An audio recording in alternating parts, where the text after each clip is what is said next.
కొత్త car కొనాలనుకుంటున్నారా? Manual తీసుకోవాలా లేక ఆటోమేటిక్ తీసుకోవాలా?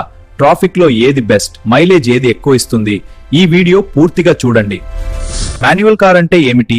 మాన్యువల్ కారులో గేర్ మనమే మార్చాలి, క్లచ్ ఉపయోగించాలి, కారు ధర తక్కువ, మైలేజ్ సాధారణంగా ఎక్కువ, మెయింటెనెన్స్ ఖర్చు తక్కువ, డ్రైవింగ్ పై పూర్తి కంట్రోల్. సిటీ ట్రాఫిక్ లో డ్రైవ్ చేయడం కష్టంగా ఉంటుంది, క్లచ్ ఎక్కువగా వాడాలి, కొత్త డ్రైవర్లకు కాస్త కష్టం, ఎక్కువగా హైవే డ్రైవ్ చేసే వారికి బెటర్.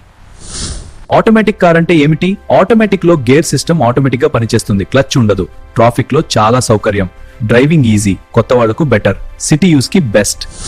ఆటోమేటిక్ కారు ధర ఎక్కువ, కొంచెం మెయింటెనెన్స్ ఖర్చు ఎక్కువ, కొన్ని మోడల్స్ లో మైలేజ్ తక్కువ, city drive and daily office వెళ్లే వారికి బెస్ట్. మీరు ఎక్కువగా సిటీ ట్రాఫిక్ లో డ్రైవ్ చేస్తే ఆటోమేటిక్ తీసుకోండి.